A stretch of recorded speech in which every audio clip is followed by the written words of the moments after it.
This is the Winnebago County Health Department Board of Health meeting for Tuesday, June 16th. The meeting will start at 6:30 p.m.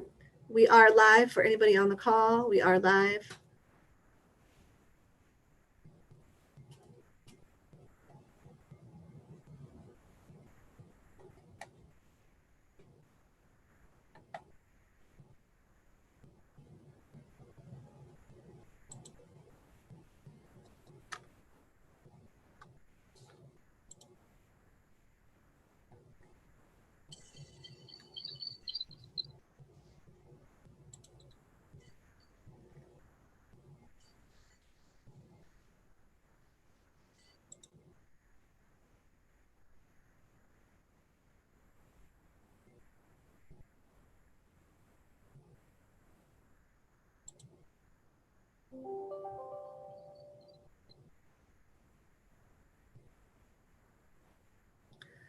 This is an audio test.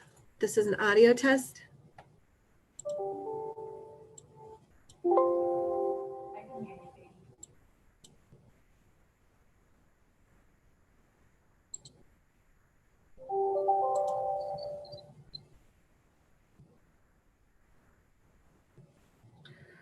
This is an audio test.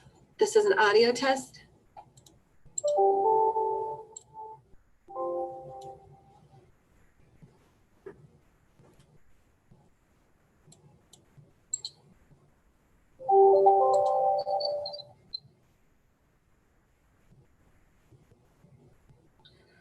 This is an audio test.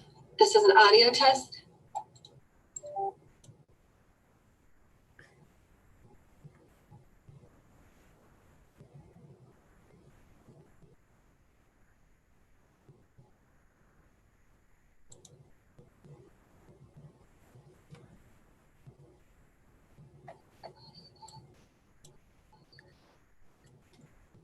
We are live and the audio is working. Christina, for your records, I'm recording to the cloud now as well. Thank you.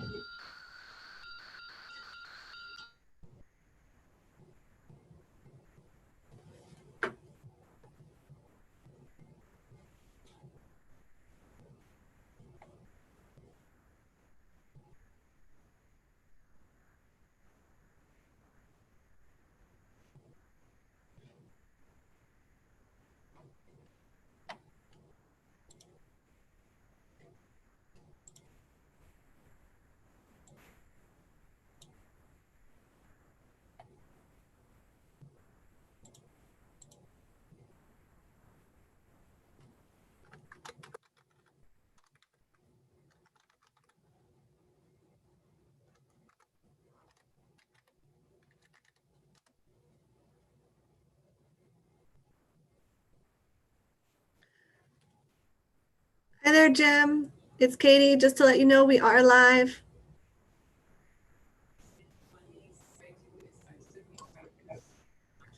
Welcome, Cynthia. We are live. Can you hear me? I can hear you, Cynthia. Thank you.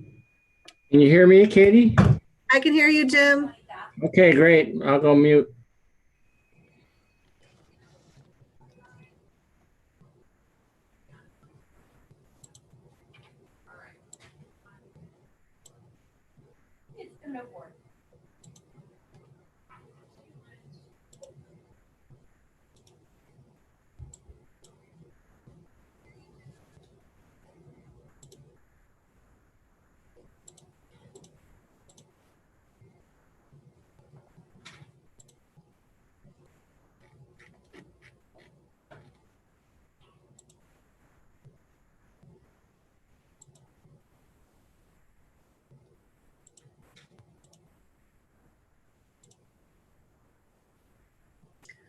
Hi, Mindy. This is Katie. Just to let you know, we are live.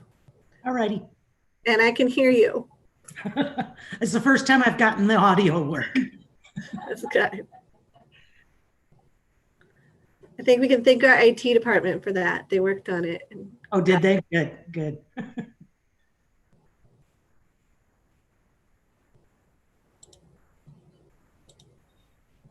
You look so nice without a mask on.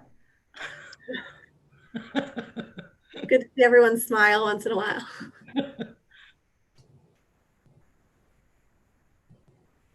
Hi, Dr. Martell. Welcome. We are live. Hello. Okay, no, wait, hold on. Let me get my microphone. Is it not working? I can hear you. Okay, good.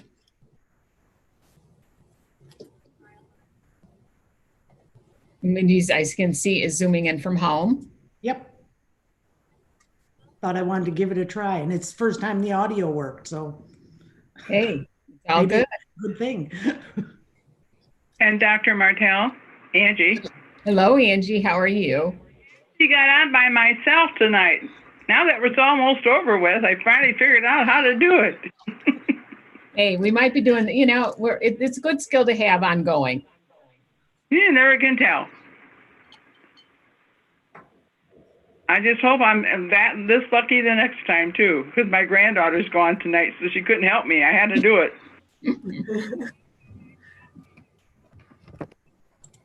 And there's Pat Lewis. She's on. We're doing well tonight. And sound and everything. This is amazing. And just a reminder, we are live. So welcome, Pat.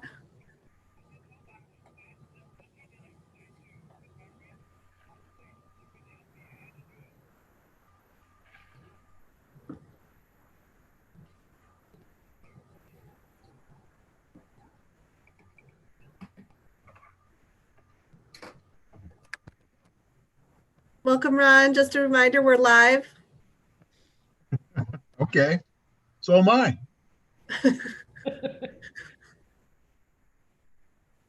I'm sheltering in place. I see you've got quite the place to shelter at. Nice.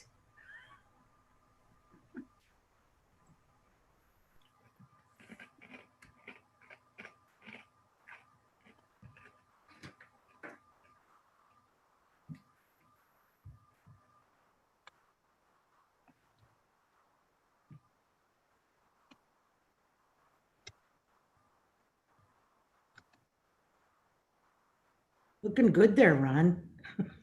Thank you. I just froze.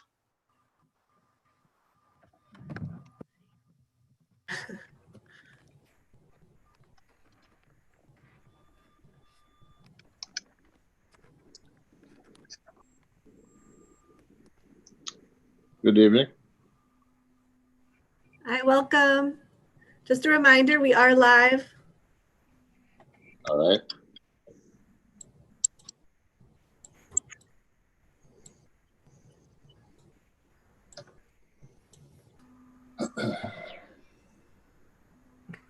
There's Ron.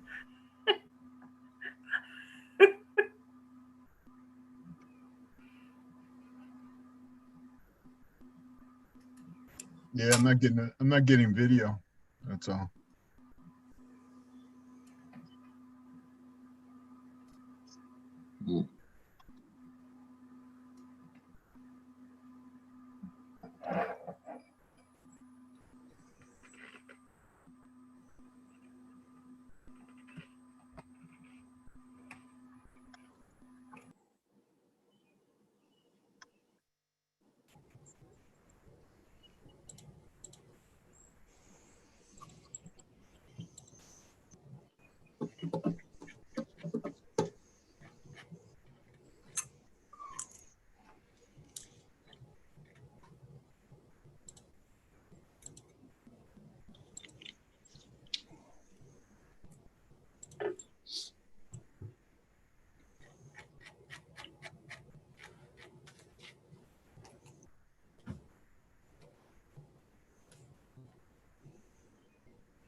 For those of you who joined, just a reminder that we are live.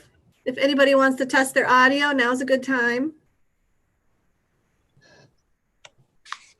Hello, does my audio work? We can hear you, Todd. All righty, thank you. Hi, Todd. Now that we're playing Hollywood Squares, Good evening, everyone. We Hello can there. hear you, Todd. Hello, Dr. Robertson. How are you? And Dr. Williams, too. We see Dr. Williams has joined us. Yeah, can you hear me? Yeah. Yep. I got some backlighting. Hold on. We've all become our own tech support teams with all of our fancy backgrounds. And Do we lose Ron? Great. No, do we?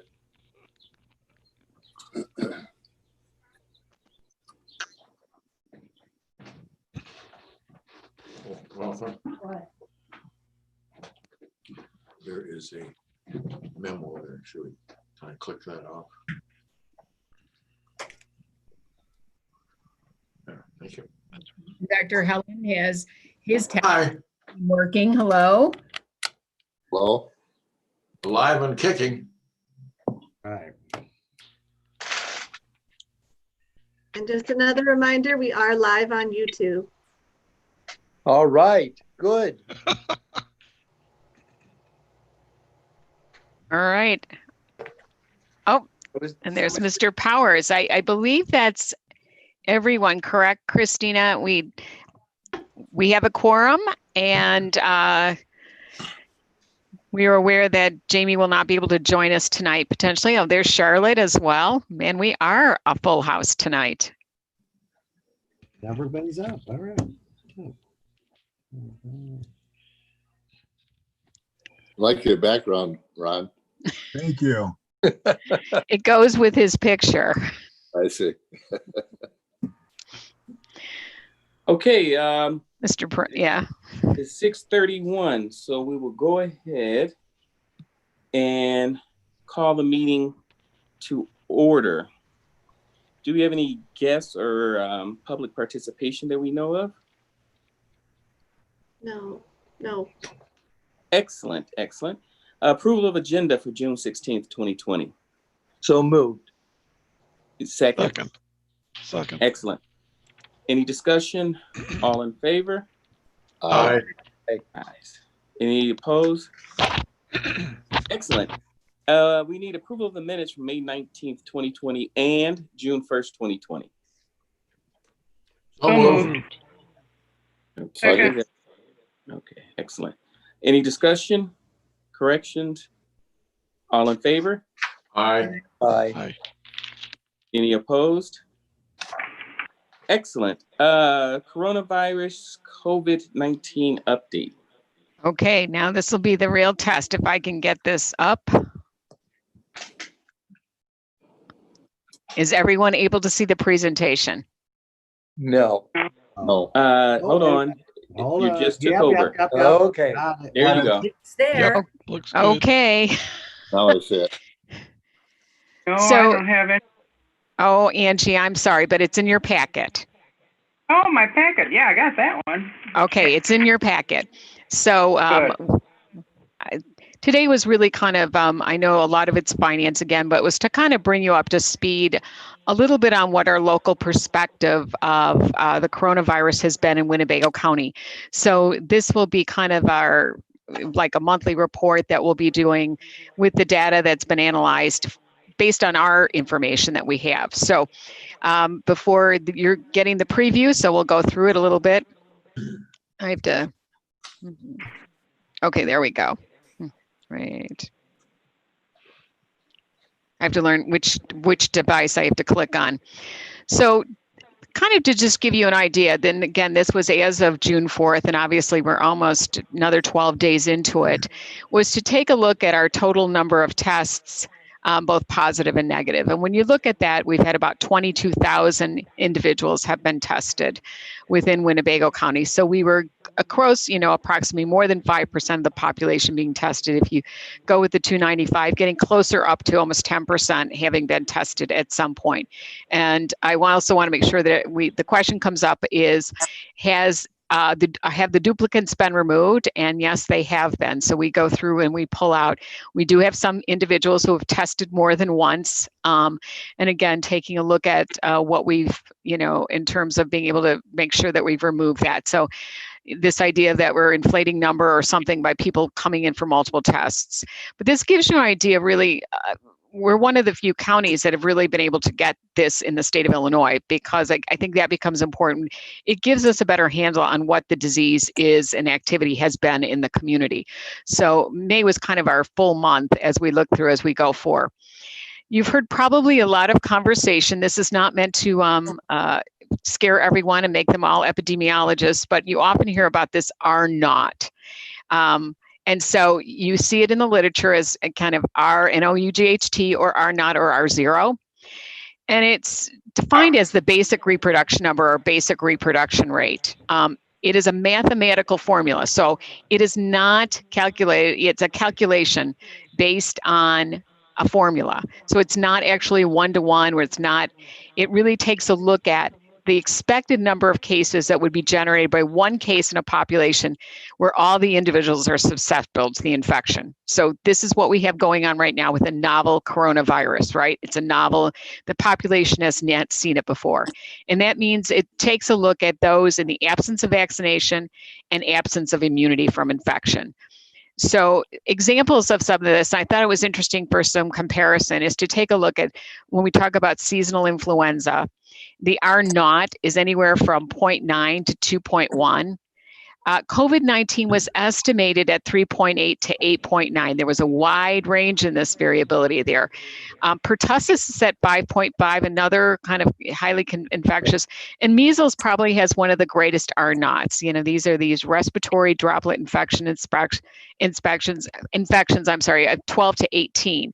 So it gives you some perspective of where COVID-19 fell in what the estimates were with the mathematical formulas. And this gives you an idea of a little graphic in there to give you some idea about what that would mean. Because you hear about this and say, well, is the R0, where are we at on that in the discussions as this infection goes on? And it's important to us understand that it's not a biological constant, meaning once you calculate it, it doesn't always stay the same, right? Because we talked about it's impacted by other factors. So we talk about environmental conditions, things like air currents and exchanges, the whole debate about whether inside versus outside activities are safe, influence that. UV and sunlight might be other things, temperature, we've heard about some of that. So, and behavior of the infected population. So because it's not a biological content, there's two different conditions that really will impact that kind of transmission or are not. Isolating when ill, hand washing, covering coughs and sneezes, use of face coverings and masks, and social distancing. So when you think about it, we've really been spending a lot of time in that real kind of behavior of the infected population. Those are our community mitigation strategies that we had to influence that are not. Now we're getting a little bit more as we get the air currents as we come out. Again, another way of controlling the environment so that we can reduce that replication rate. We talked about it being dependent on a mathematical model. It does not estimate how quickly an infection spreads, right? So you've been hearing maybe a little bit about that. But it is an important use as predicting the increase in spread. And it really also takes a look as we go forward, determining effective vaccination levels. Because remember, the R0 is in the susceptible. So as we start looking at the next phase of this pandemic, where we're going to be kind of coexisting before we get a vaccine, what will we need to do to get effective vaccination levels in the population? It differs from our effective reproduction rate, which would be how, for every case that we identify and we do a contact investigation, how many more did we generate, regardless of immunity status? So you hear these kind of terms thrown out in some of the literature and some of the debate and the discussion, is this R0 versus the R effective rate. But I thought it became important to kind of do some calculation as we move forward. Most of the models project it at the state or county level. And so our epidemiology team did some calculations based on some different formulas. Remember, it's a mathematical formula, so they do put some different correctives. So depending on what formula used. So there was one called, RT COVID-19 for Illinois projected at 0.90 for that level. And again, it goes at state level. For COVID Act Now, which is another website using a different mathematical formula, it said Illinois was at 0.87 and Winnebago was simply a little bit higher at 1.04. And then again, another source was Policy Lab at Children's Hospital of Philadelphia. It had Winnebago County at about 0.9. So the important take home on this one, whenever that R naught is greater than 1, the infection will be able to spread in the population. So right now, our mathematical models are looking at kind of a rate somewhere. If you take a look for the only one differing is the one for the COVID Act Now, is that our replication rate is at that 0.9, so below 1. So kind of taking a look. The next thing is we've been putting this out in the daily report was cases and deaths across the timeline. So obviously our first, you see it kind of cooking along in that early March period when before we went into the executive order to stay home and to begin to shelter in place kind of routine was down in that area. And as we've kind of continued, you see where we started to ramp up. And as well as you start seeing our deaths increase as we go through. So this was as of 6/3 through the end of 6/4. So we know that we'll have some additional to report as we go through. But again, that's a timeline description. So a different way to look at some data as points as we go through. This is the traditional, what we call the epidemiologic curve, right? What are we looking at? And that's really calculated by date of illness onset. So after we get a positive test, the epidemiology team led up by Ted Kisner goes and finds out when did they start first having date of illness onset. And so what you can see is, it's not a perfectly beautiful curve, but you can kind of get the idea that our big peaks were around, you start percolating around April 22nd up through April 26th, April 30th, and it really started ramping up right around April 10th, around the Easter holiday season, Passover. We have some other kinds of things. And it was very much predicted based on when we said we would have our peak cases, which was end of April, beginning of May. A lot of discussion has been about cases and deaths by age. And you see that our highest rate of cases, when you look at, obviously, is 20 to 29. And when you look at that in ages really between 20 and 59 years of age, accounted for 66% of all cases of COVID-19 to date. And that would be, especially when you think about the shutdown, who was out in the essential workforce, what age ranges would have been out in the workforce. It definitely would have been that group. Now you're starting to see an uptick again in the 70, 79, 80 plus. So that's the morbidity part. Is when you look at ages, 12% were ages 0 to 19. So again, smaller numbers, but the greatest group was in this, what we would call the group that's in the workforce. And they were out getting exposed, right? They were part of either in healthcare, they were doing mass transit, they were in manufacturing that was considered critical or essential during this time frame.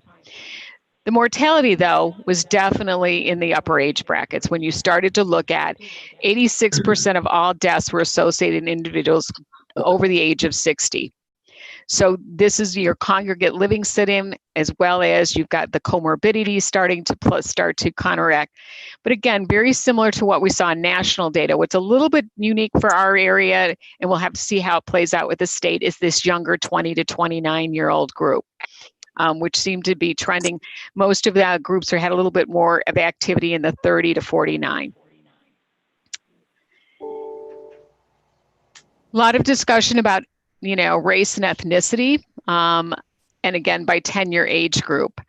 And so again, this guy kind of gave you an idea of which ages and what groups come in. When you take a look at, again, our 20 to 29-year-olds, you start to see green is Black, African American, yellow is Latino, Hispanic. I'm not sure. Does it show pretty well on the computers? But I know it's in the packet when we have it in the full page. So when you start to think about that, that's a disproportionate representation, right? In that group, working group again. This always is going to be a little bit of a problem for us, unknown, because this is based on interview and some people may choose not to identify information, as well as some time lag as we get the information and entering it into the databases so that we can pull it. Orange was Asian, non-Latino, Hispanic. But again, so you've got this larger group, we've got overrepresentation of our minority populations, especially in the 20 to 29. And you see it as well in the 30 to 39. And you see it start to dwindle down. And what you see here is the privilege of living older, you know, of having the health equity concerns, the health disparities are less in this age group. So the 80 and above are more likely to have been Caucasian, not Hispanic or Latino. The other things that kind of another little take-home message, while this is a disease that is not gender specific, you can see that females were disproportionately impacted. And you have to come back and say, why might that be, right? Again, who was out in the workforce? What were the occupations most likely to be exposed? And we'll show you a little bit more data coming through that, as well as you see it as we get out to the upper age range and women living longer than men in the actuarial tables out there. So you begin to see, you know, that this is the impact becoming as it kind of comes through. You get an equalization around 60 to 69. And then again, that disproportionate of female to male in the 80 plus group.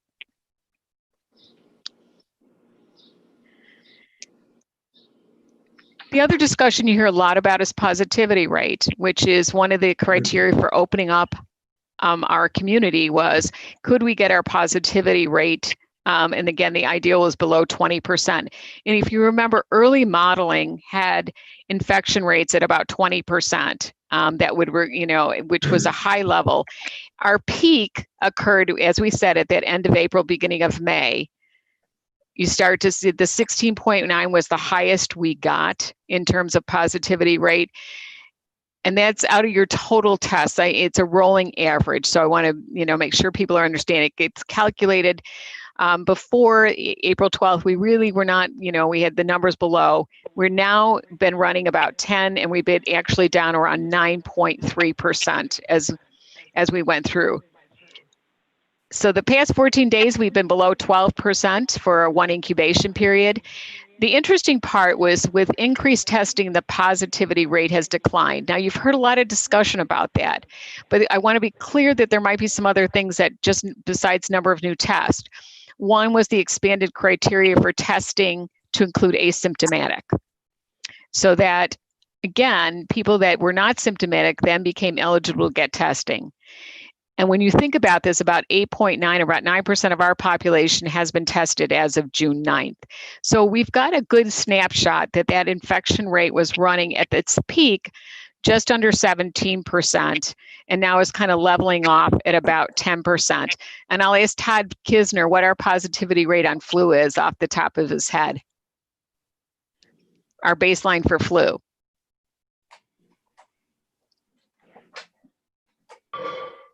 I don't know if he's got his mic on.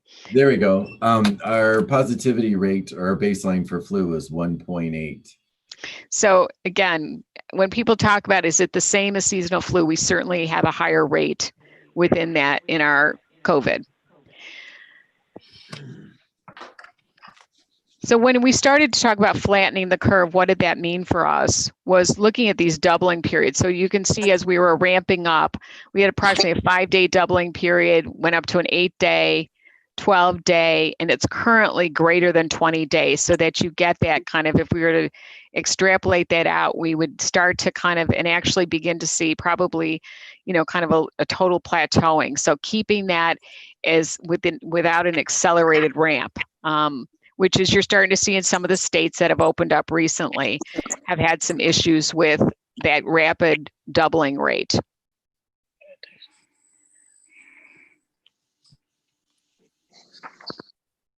And again, when you looked at the population coming out of this, here's the overall race and ethnicity for Winnebago County. White non-Hispanic make up about approximately 74% of the population. Black African American about 12%, Hispanic Latino 11%, Asian non-Hispanic about 3%. And again, when you start to look at the disproportionate, you see that Hispanic Latino are 19% and African American about 20%. They were 2 times as likely as their representation in the population to be infected, which is when you start talking about the disproportion and the disparities around these concerns. When we initially projected out hospital capacities, and when we begin in the early phases about making sure that we had enough surge capacity in the hospitals to care for individuals, there was another estimate number from China that had come out about 20% would require hospitalization. And by keeping our infection rate at that level, that we would have sufficient care within our hospitals to be able to manage care for individuals who are both COVID positive and non-COVID. As of this, our data, 84% of our cases were not hospitalized. So we were kind of moving through, 14% were hospitalized. And I think the other part was, of those hospitalized, roughly over a third were hospitalized in an ICU.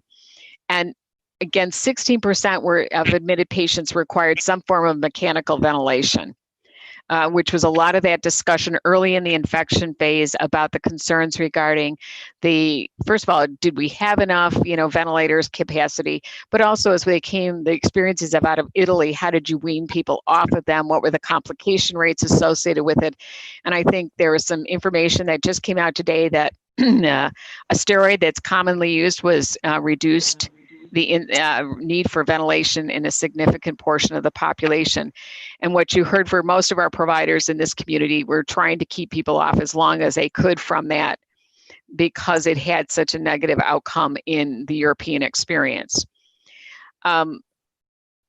Length of stay, it doesn't add up to 100%. So we're kind of working on some more of that.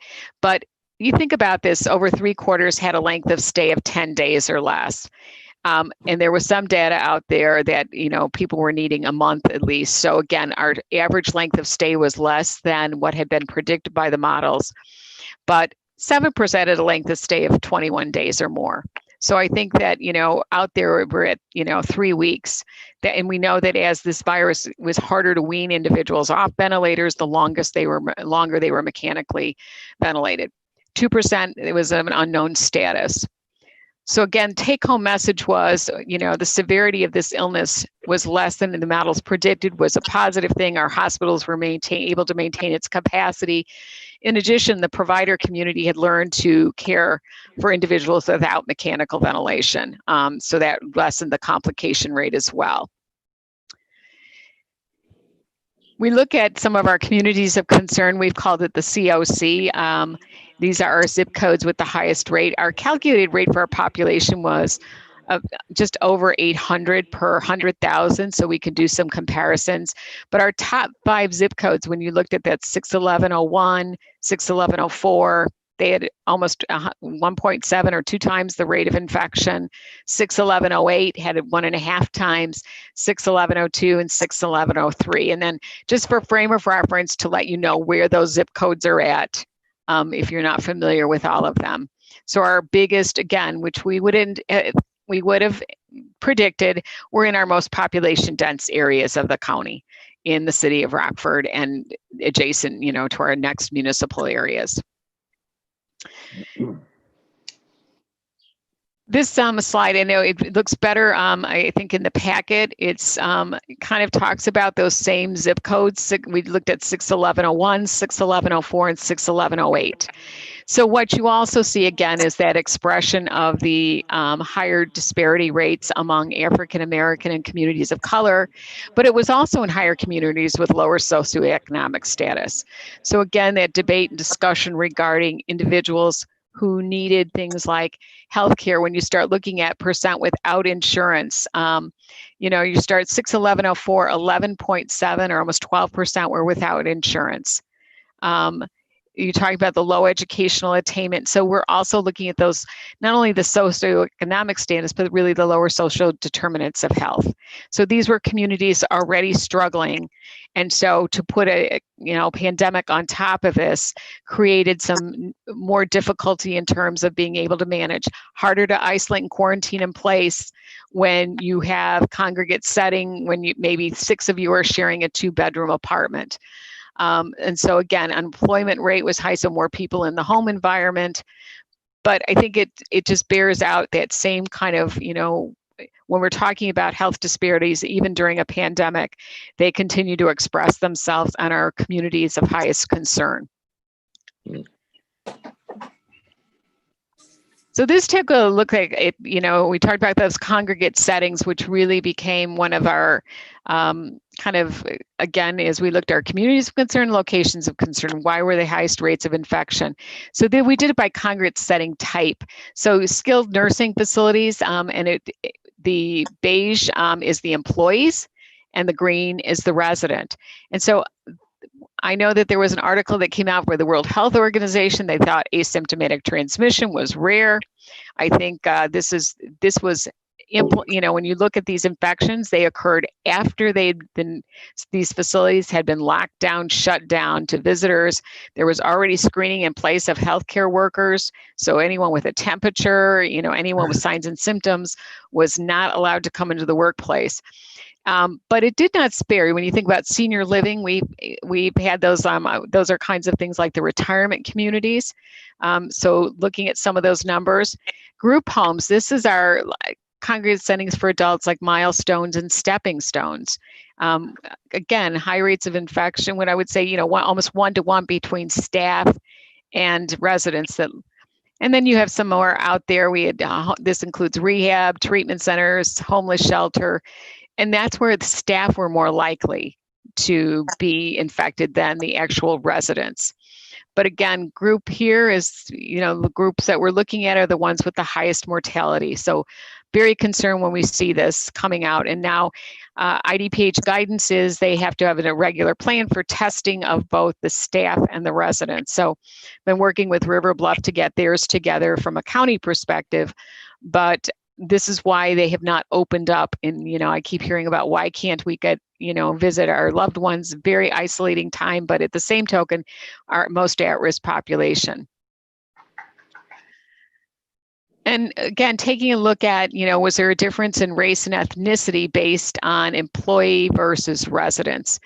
And then here's where you see the expression, again, higher rates within the resident community among Caucasians, but again, tend to be in the higher age grouping. So the privilege of longer life and health working on that.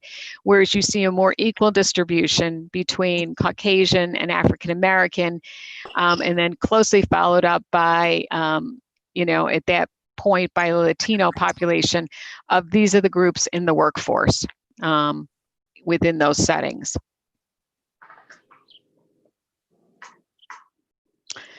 I bet you could have told me which one you think would be the highest risk occupation.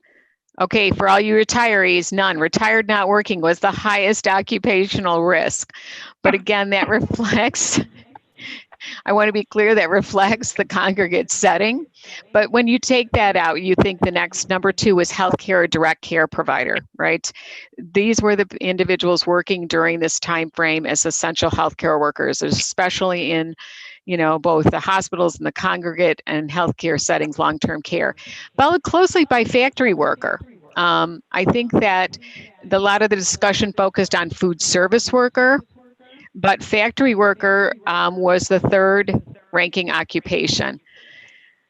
And you kind of follow down food service worker, retail non-food, office worker. Then, if you put in the healthcare worker other, this is the categories that INEDS allows us, you're really almost at 12% where some kind of healthcare direct service provider.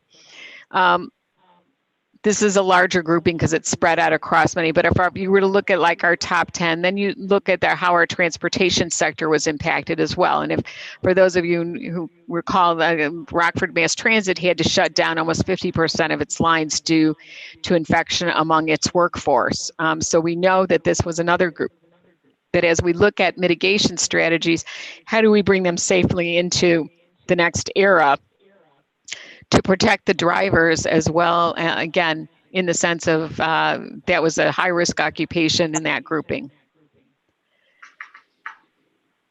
The comorbidities that we identify with COVID-19, the top 10, I know that there's been some indication that obesity was the number one. We did not see it within our data. We saw hypertension as number one, followed by diabetes, asthma. I've asked them to do a little more work in this unknown.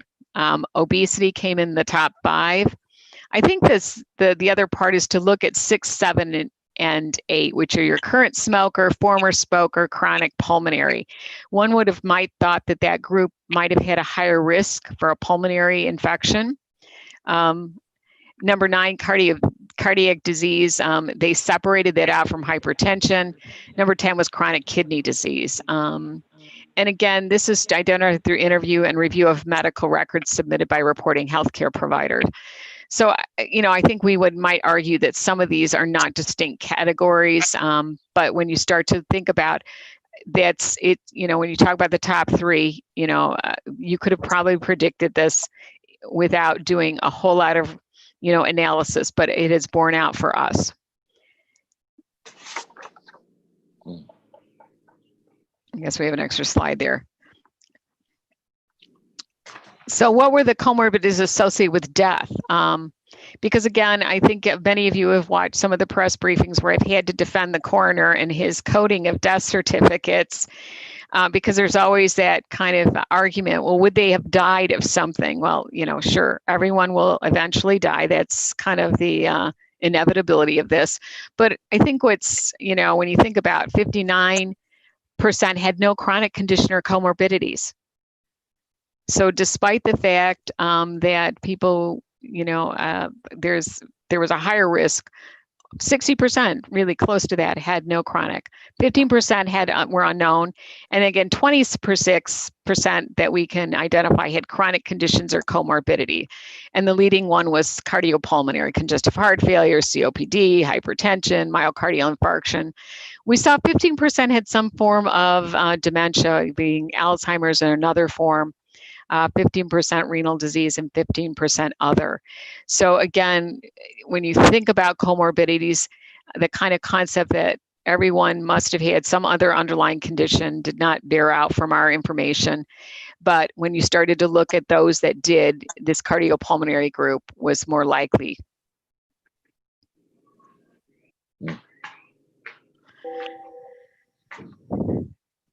And we've reported this out through our daily report. Again, 65%. So, we're talking almost, 2/3 are associated with a location of concern or a congregation of living setting.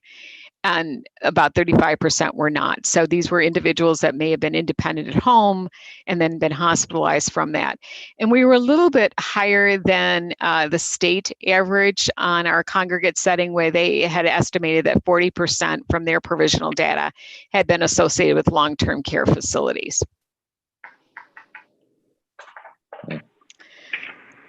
So that's what we've seen in COVID-19 within our community from a local perspective and level. I'm going to take questions, but I want to give some acknowledgement here.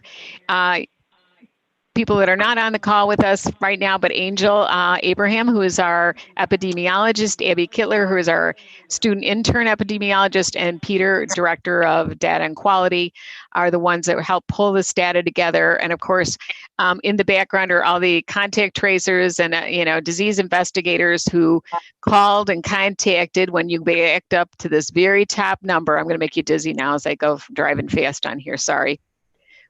Every single one, over 24,000 people have been contacted to date at some level. So understand that when we talk about our cases, these are the ones where we have the detailed, but every person that was being tested was contacted and instructed to quarantine until we got test results. And so I think as we move forward, that's changing, of course, because we don't know all the test numbers, but this data reflects the hard work of really that whole entire team of interviewing individuals, entering the data, and then of course the analysis of it. So I'll go back to questions, comments, anything surprise you? Sandra, once a person is tested, what's the time period before they get results? Well, that is always the $5 million question in this. The community-based testing sites, we saw it out there at 2 weeks at one point, which is almost the entire what we would call the quarantine period.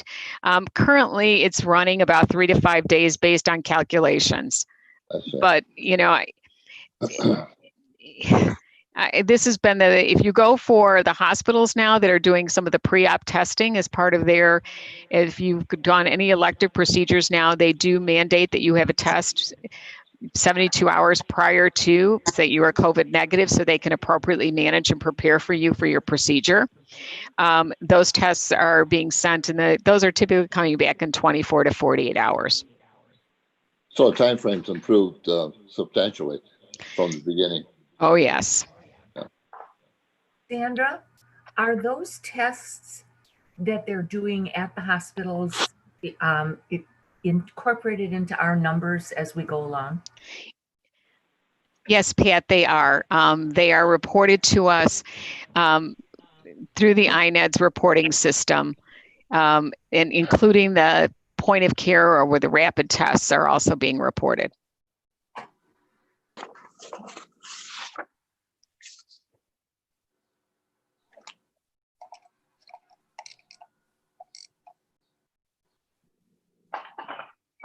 Any more questions? Excellent report. Excellent, yes, very much so. Thank you. Well, we hope to put it together on a monthly basis to see if something changes as we go through. And so we wanted to make sure we presented first to the Board of Health, and we'll be putting this out on our website. And we have a policy committee of the healthcare providers, Dr. Williams, that is the 3 hospitals. So we'll be sharing that with them tomorrow as well. Excellent. Very good. Okay. There's no president report that I know of. No, there's a little follow-up. I have to make sure I have to stop my share. Todd Kisner is going to be giving a little update on the contact tracing. Correct. Which is part of the COVID-19. Sorry. Excellent. Todd. All righty. Well, thank you. See if everybody can. Excellent. Can everybody see it's called case investigation team? Yes. Okay, great. So as you might have heard in the news and stuff, the health department is looking to hire 51 individuals as part of our COVID response team with the state. And so I kind of want to give you a quick overview of those positions and kind of how this all rolls up, and 51 individuals here. So right now you're looking at the case investigation team, which is really going to be the heart of touching each and every positive case in the community. So when you look at the case investigator, the team of 7, those are the folks. Actually, we're going to have 3 teams of these. So in total, looking at our case investigation team, we're talking 27 staff members. And so the case investigators are the ones that will make that call to that individual and say, we understand you've tested positive for COVID. Do you have some time for us to ask questions, do our disease investigation process that we do. And so 21 case investigators will be working with these folks from that first contact and following that individual through their isolation period until their symptoms have resolved and they're feeling back to normal and back to work or back to whatever activities they were doing before they became infected with COVID-19. So we've got 3 of these teams set up with a clerk there to assist. And these clerks will also be manning our COVID-19 hotline. So as we kind of turn to this team, we can reduce the efforts of our current COVID response team into these positions. And each of these teams will be managed, worked with a coordinator, keeping each of these teams going forward in that. So these folks will identify those cases, talk to those cases. So if a case identifies, I work at Woodward Governor, or I work at a long-term care facility, then that information is shared with the next three groups. So if everybody, there we go. So the next grouping is the institution response team. So this is looking at those long-term care facilities, congregate setting facilities. So if we identify someone is either a employee or a resident of a congregate setting, that information is put over to this team, because when it comes to a long-term care congregate setting, there's a lot of work that goes into working with that facility. Our current strike team goes in and helps identify prevention methodology and stuff like that, and help facilitate testing if needed, all of that. So we have to keep line lists of how many people are ill. And so there's a lot of work every time we have an outbreak in one of these institutions. So this team is specifically designated for, as I lumped it all as institution, but it's dealing with your long-term care and your congregate settings.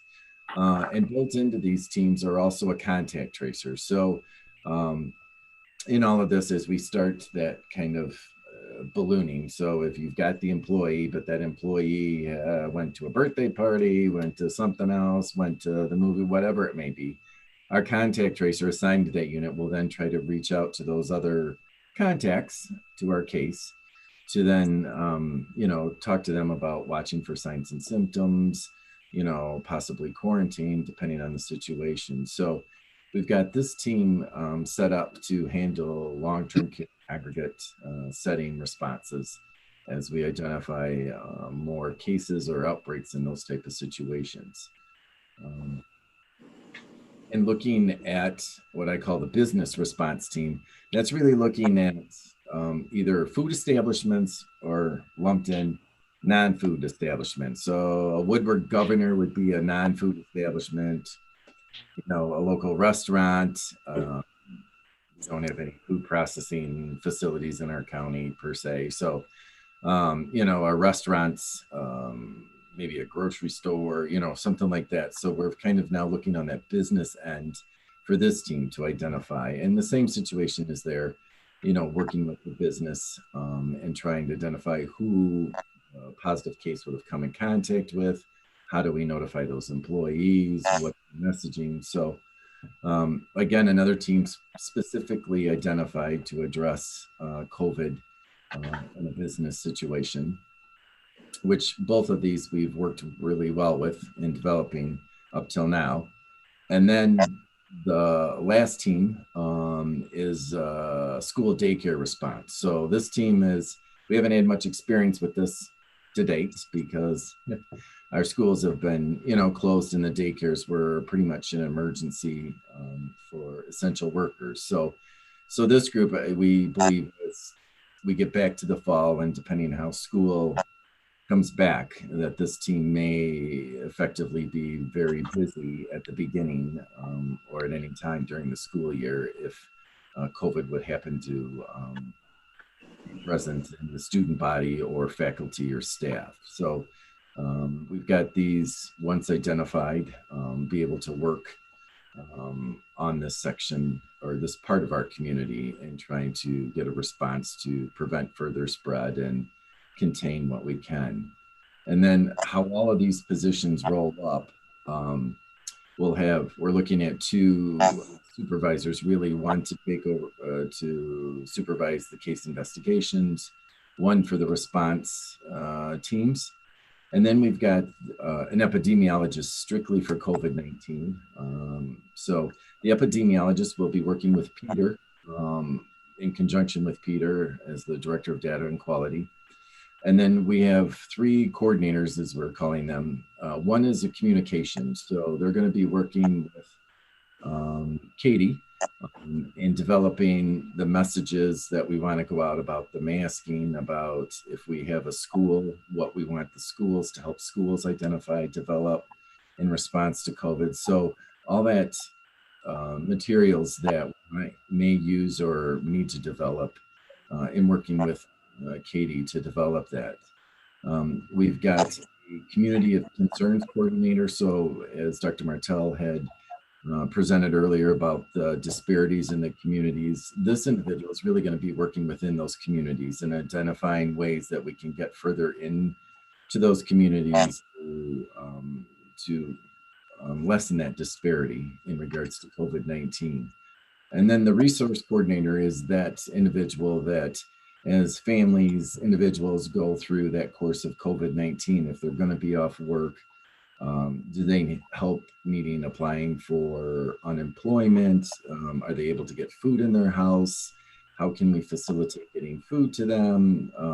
All those kind of things that you don't think about until you can't do them. So this individual is going to be that source and working within the community to identify those.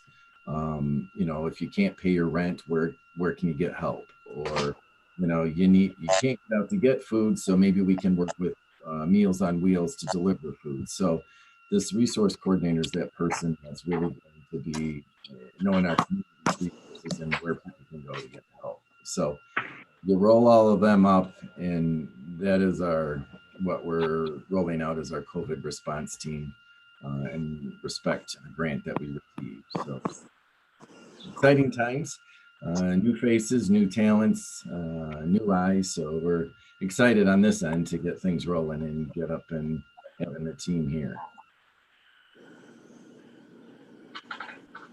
Anybody have any questions? I do, Todd. Yeah. Are these contacts that we're making, are those going to only be by phone? Or I'm thinking about operationalizing this. How are they going to do it, and where are you going to house them? So the housing piece, you know, there will be some that'll probably be working remotely. And then some will be here in our building. We're looking at the third floor where the city of Rockford was. So we've in working on a layout of the office, we'll call that, you know, you got to have that 6 feet of social distancing and all of that. So within our monies is to kind of lay that situation up there, that space to accommodate the social distancing aspect. And then, you know, have the ability of people working from home. That has become a new situation for folks. So everything is web-based. So we're looking at those that could be working from home, you know, making sure they've got a computer and a screen and all the equipment they need and stuff like that to be able possibly to work from home, because we are being part of, the state is rolling out a new program called Salesforce, which is really going to contact investigation. I've had the opportunity, as Dr. Martell has too, to see it, and it's an amazing system. They're going to put the cases in there, and every time we identify a new contact, they link them so that if Todd Kistner is linked to 15 different people and they all have COVID, maybe Todd Kistner might be that one spreader of it, you know. So contact tracing, that's an amazing piece they're bringing up for us to use and go forward with any of our communicable diseases in the future. So with the technology being web-based, a lot of it will be over the phone because we don't want to expose folks to COVID, but that kind of a share office space mentality. So 1 week I work from home, the next week you're here in the office and you rotate or something like that, or maybe every 2 weeks or something. But we're working on laying out with Jim's help and the county, setting that all up. Thanks. You're welcome. Todd, I might have missed it, but what's the time frame when you want to have this entire thing up and running? Yesterday, you know, 3 months ago, this would have 3 been, months would have been fabulous. you know, but you know, we would really like to get HR over at the county has been committed to help us get staff hired as soon as possible. So they're going to do some screening for us, like that first round of interviewing and stuff. But I would love to see our first group in here ready to go by the 1st of August. That might be a little over anxious or maybe a little lag, but it depends on response applications and all of that. But my hope would be is that we'd have a team in here ready to go to learn and get rolling out in the next month and a half, if not sooner. And I'm going to add to that this grant, the state of Illinois was originally going to use some funding. There's different CARES Act funding coming through. So this is part of that. There are restrictions on what you can use the funding for. Obviously, you can certainly use it for, rent and space, that kind of thing. So our goal is to, as soon as we are kind of getting everybody ready, so once that budget line rolls in, that we can begin to do that. As you would guess, it's always a little bit slower. Originally, they told us we'd have the money in hand by the end of the month. That's not looking like that's going to happen. And this grant does pay 25% upfront on this, so that it's the understanding that we have to pre-position. But it is definitely intended to be an aggressive management of this disease moving forward. And I think that personnel are less risky than anything else. Some counties you'll see are, investing in cars and things like that. We really felt that we wanted to get as many boots on the ground. And hopefully these will become future public health workforce with us moving forward. We have asked all of our elected officials, we've pushed it out through various channels to put the social media messaging out with our Joint Information Center has put out regarding the need, because we've got everything from entry-level position to higher level position that we're looking to recruit and hire into. So we are considering these temporary positions, but they're full-time benefited. So individuals will get experience, health insurance. It is now looking, initially they told us the grant would be 12 to 18 months. We understand now that it'll probably be more like 24 months. Thank you. Excellent.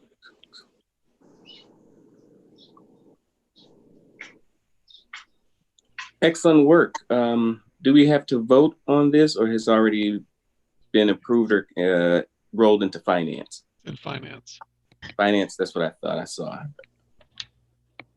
Just making sure I understood what I was reading. Excellent. Committee reports, executive committee. If nothing, then we can move to finance committee. Feeling that comes to me. Give me a moment. Me too, because I got to open up the other email. Okay. If you can tell us which set of papers we're on. We are on page 43 of 112. See minutes from the June 10th meeting.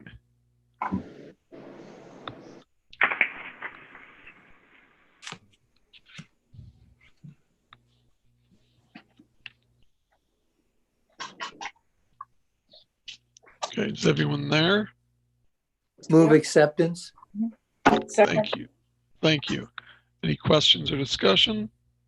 If not, all in favor, please signify by saying aye. Aye. Aye. So passed. Thank you. Next are the financial statements. Give me a moment. And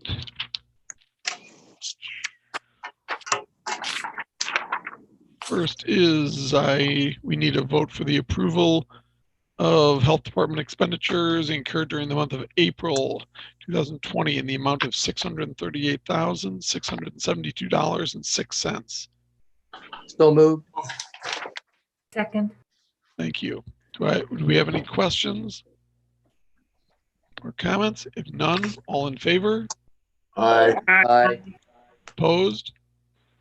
So passed. We have resolution of expenditures.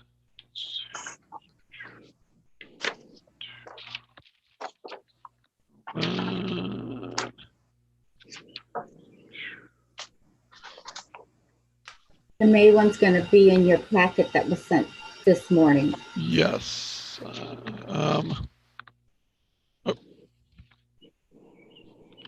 Sent this morning. I don't have the one sent this morning. Was that sent physical copy? Or no? It was sent by electronic. Okay, thank you. Yeah, I don't have that. I do have May. I do have that which ends in March.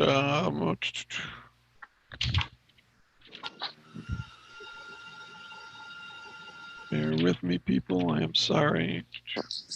And we can certainly help you on that. Jim, can you All go right, through Jim, thank you. Sure. the May? Yeah, May's expenditures for the month of May for the health fund, $684,602.79. Move approval. Second. Any questions or discussion? If none, signify if all in favor, signify by saying aye. Aye. Aye. Opposed? So passed. Thank you. All right. Okay, we move on to statement of fund balance. Fund balance, which is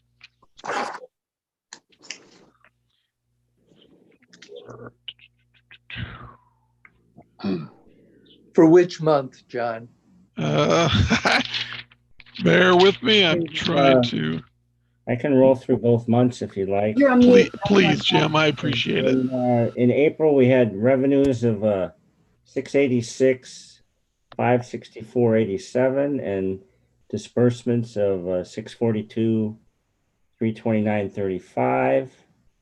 And then in May, we had revenues of 487,415.84 and disbursements of 684, 602.79 with a cumulative decrease for the year of $112,097.74 deficit year to date.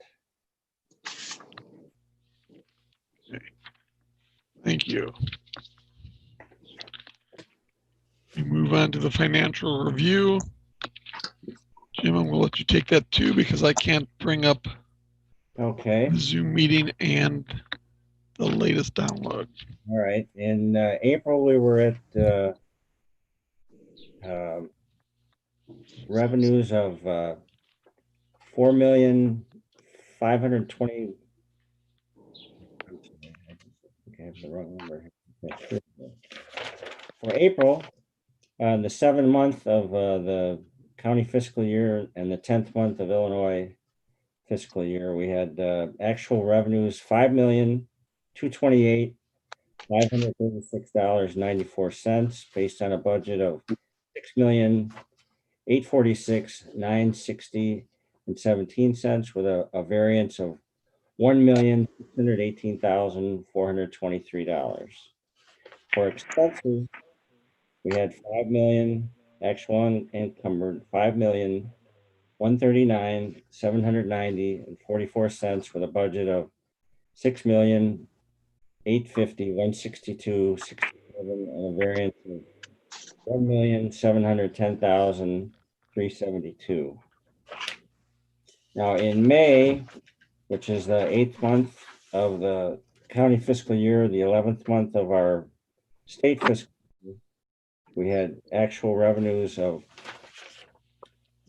5,715,952.78 based on a budget of $7,825,97.33 with a variance of $2,109,145.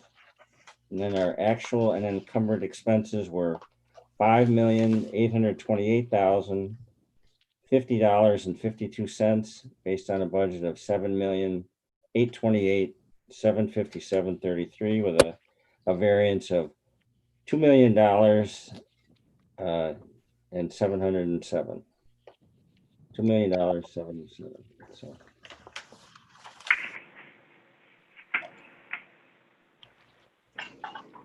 Thank you. Any questions concerning that? Okay, we move on to the bank. reconciliations. Everyone should have that for the 4 accounts: the general, the lead, the abandoned properties, and the state of Illinois e-pay. Does anyone have any questions concerning that?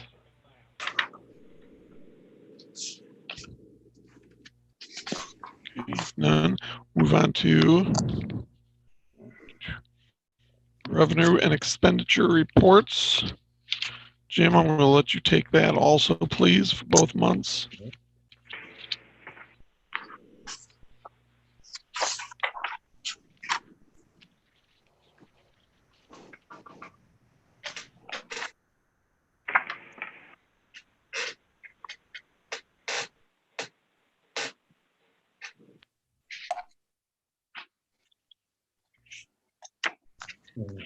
Hello. All right, for April, we had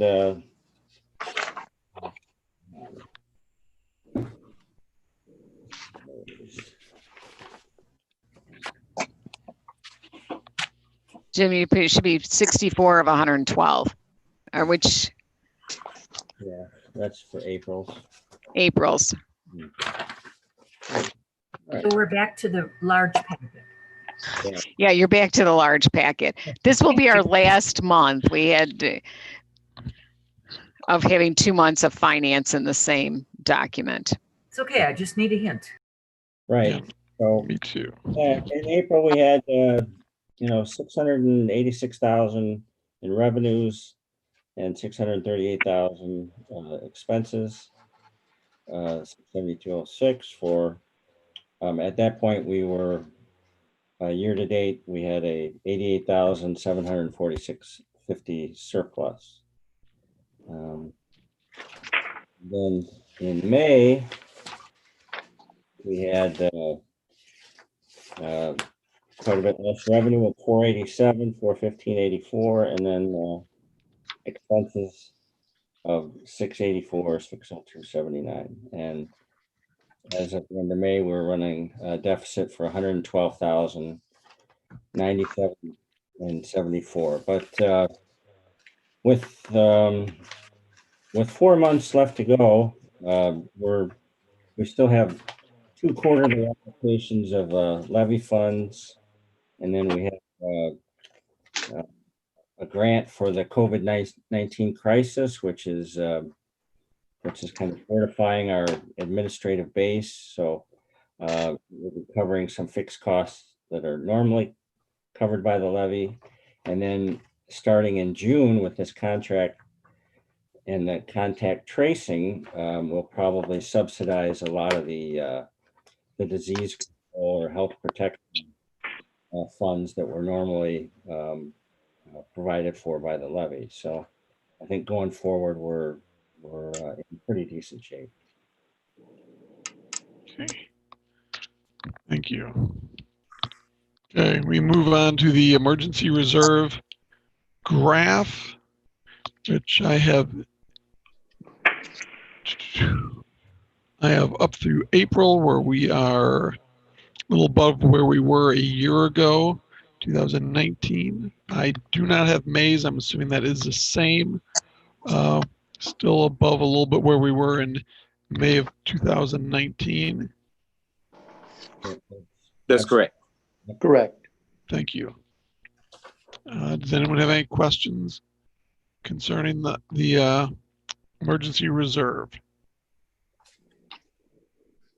Okay, we will move into major expenditure requests. We had, make sure we've got it. We had 6 major expenditure requests during the board meeting on the 10th. They were all brought before the financial committee, and we recommended they be passed as such. I have a motion to accept. So moved. Second. Okay. Second. Any questions concerning these? If none, all in favor signify by saying aye. Aye. Opposed? So passed. There were no proposed contracts or agreements for the month of May. So we'll move on to grants received through May 31st. There were. What page are you on, John? I'm actually going back to the 104. 104. Thank you. I was going back through the minutes. Let's see. Yes, 104. 104. 4 of 112.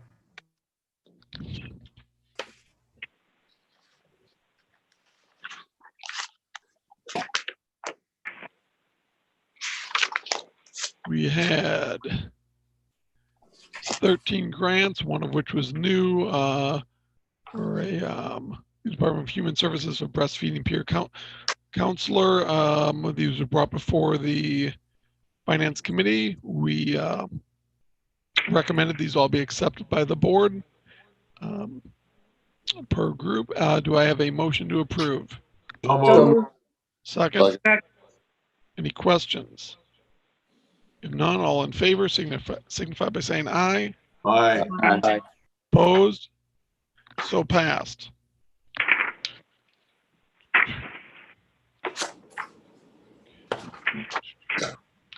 And our final bit are accounts receivable through April 2020, which would be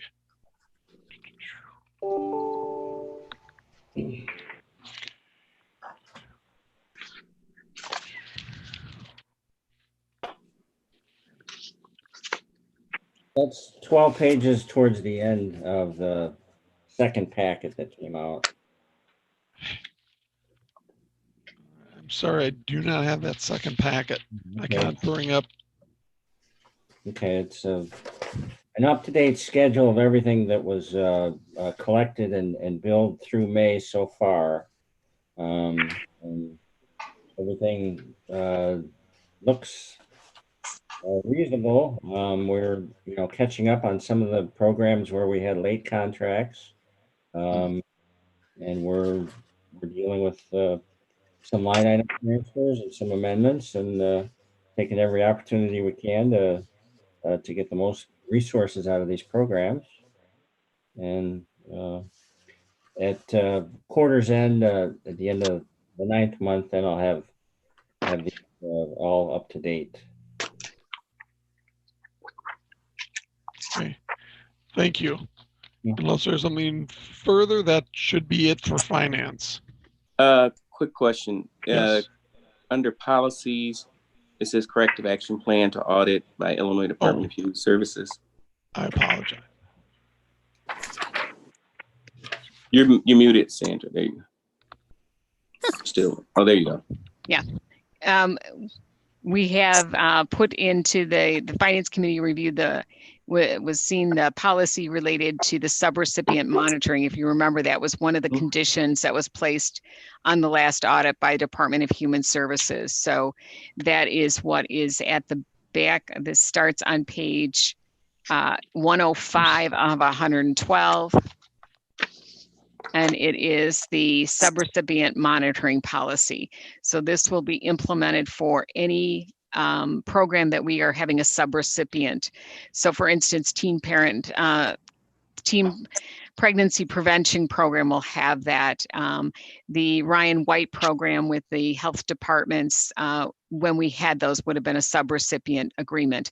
This is required by DHS, in which we talked about this in the past, that we'll have greater responsibility for the fiscal oversight of the program as it relates to that particular program deliverables and objectives. So this is the formalization of that. And that was part of the agreement on the corrective action plan, that we would submit our policy for subrecipient monitoring. And we discussed this briefly at finance, but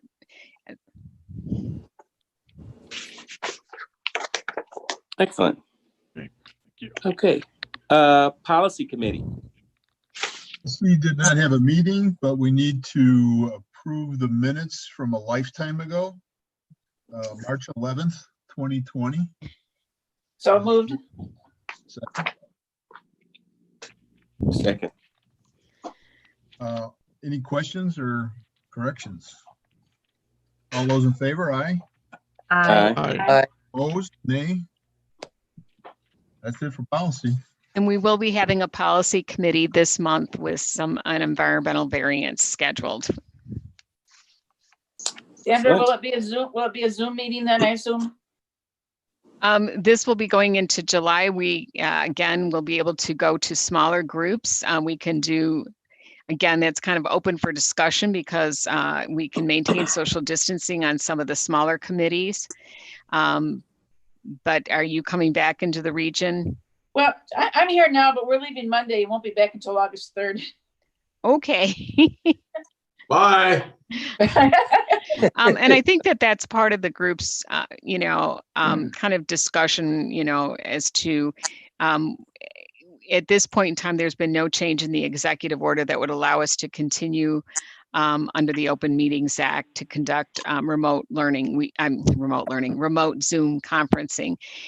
We do have within our provision, within your Board of Health policy, that if a quorum is physically present, then they can vote to then go and have electronic as well, because I know that some members have would like to continue on the remote electronic, and we want to respect that as well. So we're trying to move forward on that. Some of our committees are small, but again, for our committees of 3, if there's 2 present, then we can certainly put the 3rd on by Zoom conference. So we'll have to kind of work through each of this as we, I'm going to say, navigate and maneuver through this new world that we're in. You're talking about a meeting in July? Yes. Okay, you said this month. I'm sorry, July. Okay. So second Wednesday, is that what you're looking at? Second Wednesday is the routine meeting for policy. Okay. And I know Finance Committee will also be meeting. Jim will be setting that up because he's working on the budgets right now for adoption.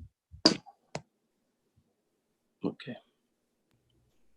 Excellent. Personnel Committee? No meeting, no report. Excellent. Quality Improvement Committee? No meeting, no report. Outstanding. I do not see any new business or other matters, any correspondence or information. Otherwise, I'll take a motion to adjourn. So move. Second. Excellent. All in favor? Aye. Aye. Stay safe, social distancing, hand washing, and mask. All right. Everyone have a great week. You Also, too. thank you. Be back in August.